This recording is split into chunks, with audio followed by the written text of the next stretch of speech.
नमस्कार दोस्तों, एक बार फिर से स्वागत है आपका आपके अपनी यूट्यूब चैनल स्टडी ज्ञान पे। तो आज हम आपके यहाँ पर जो फर्स्ट ईयर में आपका एक कंपलसरी पेपर होता है, कौन सा, environmental studies and disaster management. तो आज हम इसके यहाँ पर आपके पेपर का आंसर की यहाँ पर आपको बताने वाले 2022 का यहाँ पर आपके पेपर है। अभी हम आपको यहाँ पर बताते हैं। तो जैसे कि यहाँ पर आप देख सकते हैं, ये 2022 का यहाँ पर पेपर है। यहाँ पर आप देखेंगे तो फर्स्ट ईयर के 2022 का, और कौन से यहाँ पर आपके बीएससी और बीकॉम स्टूडेंट्स के लिए यहाँ पर ये पेपर करवाया गया था और ये किस यूनिवर्सिटी का है, तो ये हम आपको बता दें। आपकी यूनिवर्सिटी ऑफ कोटा यानी कोटा विश्वविद्यालय का यहाँ पर आपके 2022 का पेपर है, जो कि यहाँ पर बीएससी और बीकॉम फर्स्ट ईयर स्टूडेंट्स के लिए यहाँ पर कराया गया था। ठीक है, बीए स्टूडेंट्स के लिए यहाँ पर अलग पेपर बनाया जाता है और बीएससी और बीकॉम स्टूडेंट्स के लिए यहाँ पर एक कॉमन पेपर यहाँ पर आता है। आप सबको ये तो पता हो गई। ठीक है, तो यहाँ पर आप देख सकते हैं, यहाँ पर इससे पहले अगर आप देखेंगे तो इसी एक ही पेपर में यहाँ पर आपके कंप्यूटर एप्लीकेशन जो एक और आपका कंपलसरी पेपर रहता है, और इसी पेपर में आपकी इन्वायरमेंटल स्टडीज जो क्या एक आपके अलग एक कंपलसरी पेपर है, इन दोनों को आपके एक ही पेपर में यहाँ पर करवाया गया था।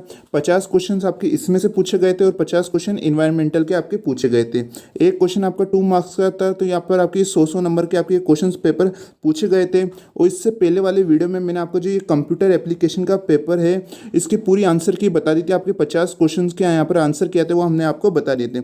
अगर आपने वो वीडियो नहीं देखा तो उसका लिंक आपको डिस्क्रिप्शन में मिल जाएगा, उसे आप जरूर देख लीजिएगा। ठीक है, और आज हम आपके यहाँ पर जो आपका सेकेंड कंपलसरी पेपर है इन्वायरमेंटल स्टडीज, इसकी हम यहाँ पर आंसर की आपको बताने वाले हैं। तो आप पेशेंस बना के इस वीडियो को पूरा एंड तक जरूर देखिएगा। अगर अदर यूनिवर्सिटी के स्टूडेंट्स भी इस वीडियो को देख रहे हैं तो आप बिल्कुल देख सकते हैं, ये जो क्वेश्चन है आपकी यूनिवर्सिटी के लिए भी काफ़ी ज़्यादा इंपॉर्टेंट यहाँ पर हो सकते हैं।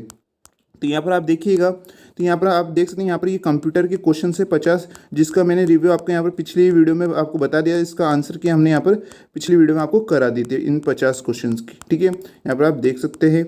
इसके बाद यहाँ पर आपके इन्वायरमेंटल स्टडीज़ के क्वेश्चन स्टार्ट हो जाते हैं। 51 से लेकर 100 तक आपके अब यहाँ पर इन्वायरमेंटल स्टडीज़ के यहाँ पर आपके क्वेश्चंस पूछे गए।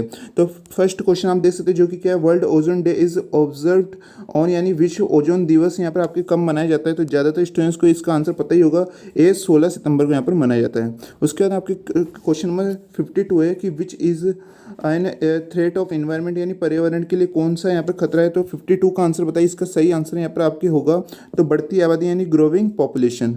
उसके बाद आपके क्वेश्चन में 53 है कि वायुमंडल की सबसे महत्वपूर्ण परत कौन सी है। तो 53 का आंसर यहाँ पर आपके होगा ए शोभ मंडल। यहाँ पर आप देख सकते हैं। ठीक है, हिंदी इंग्लिश दोनों में यहाँ पर लिखा हुआ है।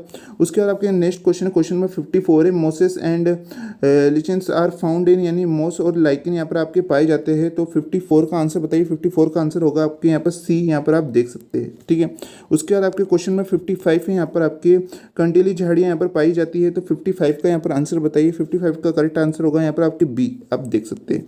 उसके बाद आपके क्वेश्चन नंबर 56 है कि स्टेपी घास के मैदान यहाँ पर पाए जाते हैं। ये तो ज़्यादातर स्टूडेंट्स को इसका आंसर पता ही होगा, आप सबने इसका नाम जरूर सुन रखा होगा। तो इसका सही आंसर यहाँ पर आपके सी, सेंट्रल एशिया। ठीक है, उसके आपके क्वेश्चन नंबर 57 है, यहाँ पर आपके अनवीकरणीय प्राकृतिक संसाधन का उदाहरण है। तो यहाँ पर आप बताइए। यहाँ पर आप इंग्लिश में भी देख सकते हैं इस क्वेश्चन को। तो 57 का जो करेक्ट आंसर होगा यहाँ पर आपके डी, कोयला और पेट्रोलियम, यानी कोयल एंड पेट्रोलियम। उसके आपके क्वेश्चन में 58 है कि मृदा अपरदन को किसके द्वारा यहाँ पर रोका जा सकता है। तो 58 का जो करेक्ट आंसर होगा ए, वन रोपण के द्वारा। उसके बाद आपके क्वेश्चन में 59 है, ग्रीन हाउस प्रभाव से यहाँ पर क्या तात्पर्य है। तो 59 का करेक्ट आंसर होगा यहाँ पर डी, पौधों की खेती। यहाँ पर आप देख सकते हैं। उसके बाद आपके क्वेश्चन में 60 है कि ग्लोबल वार्मिंग निम्नलिखित समस्या का कारण बनेगी। यहाँ पर आप देख सकते हैं। तो 60 का करेक्ट आंसर यहाँ पर आप बताइए। तो इसका करेक्ट आंसर यहाँ पर आपके होगा, आप देखेंगे तो डी आपका होगा उपरोक्त सभी, यानी तीनों ही आपके आंसर यहाँ पर होते हैं। तो डी इसका करेक्ट आंसर है। उसके बाद आपके क्वेश्चन में 61 है, निम्नलिखित में से कौन सा संसाधन अजैविक और नवीकरणीय है। तो 61 का जो करेक्ट आंसर होगा यहाँ पर आपके सी, पानी यानी वाटर होगा। उसके बाद आपके क्वेश्चन में 62 है कि अधिक सिंचित तथा सघन कृषि वाले क्षेत्रों की मृदा में प्राय किसका अभाव रहता है। तो 62 का जो करेक्ट आंसर होगा यहाँ पर आपके डी, उपरोक्त सभी, यानी आप तीनों ही होते हैं आपके। एक बार आप इस आंसर को चेक कर लीजिएगा। ठीक है, एक बार इस आंसर को कंफर्म जरूर कर लीजिएगा।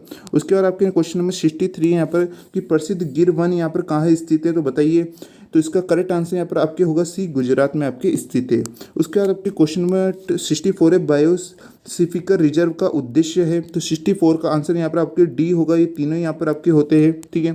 उसके बाद आपके क्वेश्चन में 65 है यहाँ पर आपके कि सरिस्का और रणथंभौर निम्नलिखित में से किस पे आरक्षित थे। तो इसका करेक्ट आंसर होगा, ये तो आप में से ज़्यादा स्टूडेंट्स को पता ही होगा, राजस्थान में कहाँ पर है, आपके बाघों के लिए यहाँ पर होता है, यानी टाइगर के लिए होता है। उसके आपके क्वेश्चन में 66 है कि निम्नलिखित में से कौन सा भारत में ऊर्जा के गैर पारंपरिक स्रोतों में से एक नहीं है। तो 66 का आंसर बताइए। इसका करेक्ट आंसर होगा सी, तापीय ऊर्जा यानी थर्मल एनर्जी। उसके आपके क्वेश्चन में 67 है पृथ्वी शिखर सम्मेलन का आयोजित किसके द्वारा किया गया था। तो 67 का जो करेक्ट आंसर होगा यहाँ पर आपके देखेंगे तो जल्दी से बताइए। इसका करेक्ट आंसर होगा बी, यहाँ पर आप देखेंगे UNCED। उसके बाद यहाँ पर आपके क्वेश्चन में 68 है कि राष्ट्रीय पर्यावरण अनुसंधान संस्थान स्थित है। 68 का आंसर बताइए। इसका करेक्ट आंसर होगा डी, नागपुर। उसके बाद आपके क्वेश्चन में 69 है कि ग्रीन हाउस प्रभाव से क्या तात्पर्य। अब इसका आंसर बताइए। तो इसका आंसर होगा यहाँ पर UV किरणों का यहाँ पर फंसना। तो यहाँ पर आप देख सकते हैं, ठीक है। उसके आपके क्वेश्चन में यहाँ पर 70 का आंसर बताइए आप जल्दी से। तो 70 का आंसर क्या होगा, प्रदूषण मुक्त ऊर्जा संसाधन है। तो 70 का करेक्ट आंसर होगा डी, सोलर एनर्जी यानी सौर ऊर्जा। उसके बाद यहाँ पर के क्वेश्चन नंबर 71 है कि ठोस कचरे का जैविक पदार्थ विघटित हो जाएगा। तो 71 का करेक्ट आंसर होगा यहाँ पर आपके सी, सूक्ष्म जीवों की क्रिया द्वारा। उसके बाद आपके क्वेश्चन नंबर 72 है यहाँ पर पीने के पानी का निम्नलिखित में से किसके द्वारा संदूषण ब्लैक फुट रोड यानी BFD का कारण बनता है। तो 72 का आंसर बताइए। तो 72 का जो करेक्ट आंसर होगा यहाँ पर आपके बी, आर्सेनिक। ओके। उसके बाद आपके क्वेश्चन नंबर आपके 73 का आंसर बताइए यहाँ पर आपके कि कर्नाटक के चिपको आंदोलन का यहाँ पर क्या नाम था। ये तो आप में से ज़्यादा स्टूडेंट्स को इसका आंसर पता ही होगा। तो एपिको आंदोलन इसका करेक्ट आंसर है, ठीक है। यहाँ पर आप देख सकते हैं एपिको मूवमेंट। उसके बाद आपके क्वेश्चन नंबर 74 है कि किस राज्य को खनिजों का अजायब घर कहा जाता है। तो 74 का जो करेक्ट आंसर होगा यहाँ पर आपके डी, राजस्थान को कहा जाता है। उसके बाद आपके क्वेश्चन नंबर 65 निम्न में से कौन सा शीत मरुस्थल है। तो 75 का जो करेक्ट आंसर होगा यहाँ पर आपके डी होगा, यहाँ पर आप देख सकते हैं। उसके बाद आपके क्वेश्चन में 76 से रामसर सम्मेलन संबंधित है। तो यहाँ पर 76 का आंसर बताइए। इसका करेक्ट आंसर होगा आपके डी, इसका करेक्ट आंसर है आर्द्र भूमियों से। उसके बाद आपके क्वेश्चन में 77 है ऊर्जा का नवीनीकृत स्रोत है। तो 77 का करेक्ट आंसर होगा यहाँ पर आपके सी, कोयला यानी कोयल। उसके बाद आपके क्वेश्चन नंबर 78 है कि प्लास्टिक है। तो 78 का करेक्ट आंसर होगा ए, आपके अनवीनीकृत यानी नॉन रिन्यूएबल। ओके। उसके बाद आपके क्वेश्चन नंबर 79 है जल चक्र है यानी वाटर साइकिल इज। तो 79 का करेक्ट आंसर बताइए। इसका करेक्ट आंसर होगा ए, गैसेस। ओके, गैसीय होगा।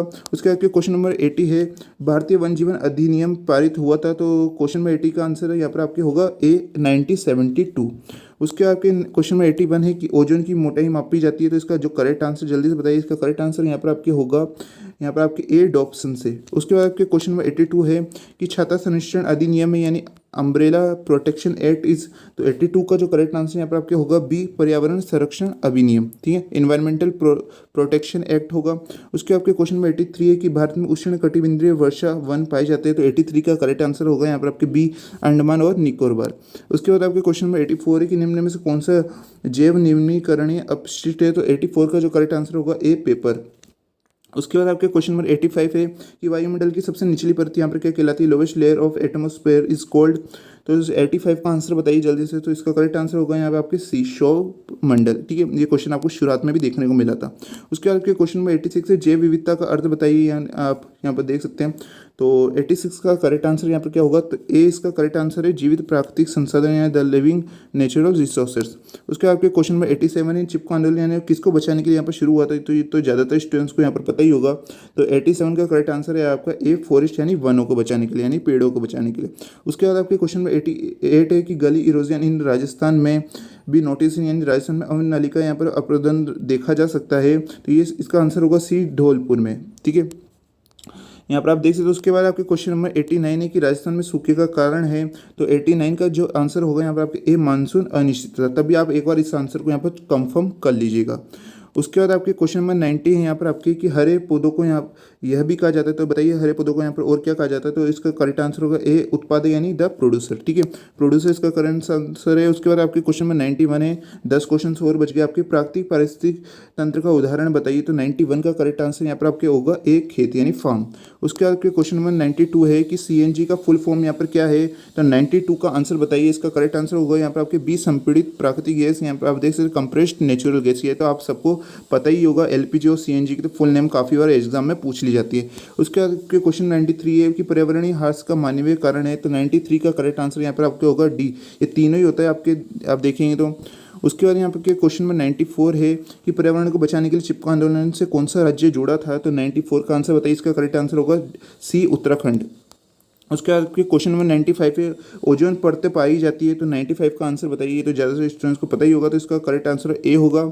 उसके बाद आपके क्वेश्चन में 96 है, जो कि काफ़ी सिंपल था। CFC का यहाँ पर फुल फॉर्म बताइए। तो CFC की जो फुल फॉर्म होती है क्लोरोफ्लोरोकार्बन, यानी ए इसका करेक्ट आंसर यहाँ पर आपके होगा। उसके बाद यहाँ पे आपके क्वेश्चन में 97 है कि जीवाणु और कवक आपके क्या कहलाते हैं, तो क्वेश्चन नंबर 97 का आंसर बताइए। इसका करेक्ट आंसर होगा डी, अपघटन, यहाँ पर आप देख सकते हैं। उसके बाद क्वेश्चन नंबर 98 है कि भूमंडलीय तापमान का यहाँ पर कारण है, तो 98 का करेक्ट आंसर होगा बी, कार्बन डाइऑक्साइड में वृद्धि, ठीक है, यानी इंक्रीज इन कार्बन डाइऑक्साइड। उसके बाद के दो क्वेश्चन और बचे हैं कि रेगिस्तान, घास के मैदान, जंगल और टुंडा क्षेत्र इसके उदाहरण है, तो 99 का यहाँ पर आंसर बताइए। इसका करेक्ट आंसर यहाँ पर आपके होगा ए, बायोम। उसके बाद आपके क्वेश्चन नंबर 100 है कि निम्नलिखित में से भारत का पहला राष्ट्रीय उद्यान यहाँ पर कौन सा है, तो क्वेश्चन नंबर 100 का आंसर बताइए। इसका करेक्ट आंसर होगा यहाँ पर आपकी सी, जिम कॉर्बेट राष्ट्रीय उद्यान, ठीक है। तो आई होप आपको ये आपने 50 क्वेश्चन की आंसर की यहाँ पर देखी, आई होप आपको ये पसंद आई होगी। एक बार आपको ये कमेंट करके जो बताना कि आप यहाँ पर कौन सी यूनिवर्सिटी से यहाँ पर बिलोंग करते हैं, कौन कौन सी यूनिवर्सिटी की वीडियो देख रहे हैं, इसलिए आपको ये कमेंट करके जरूर बताना है। अगर तभी आपके कोई क्वेश्चन हो, किसी वीडियो टॉपिक से रिलेटेड आपको वीडियो चाहिए, तो वो भी आप कमेंट बॉक्स में पूछ सकते हैं। मैं उसके ऊपर यहाँ पर वीडियो आपके लिए यहाँ पर बना दूंगा।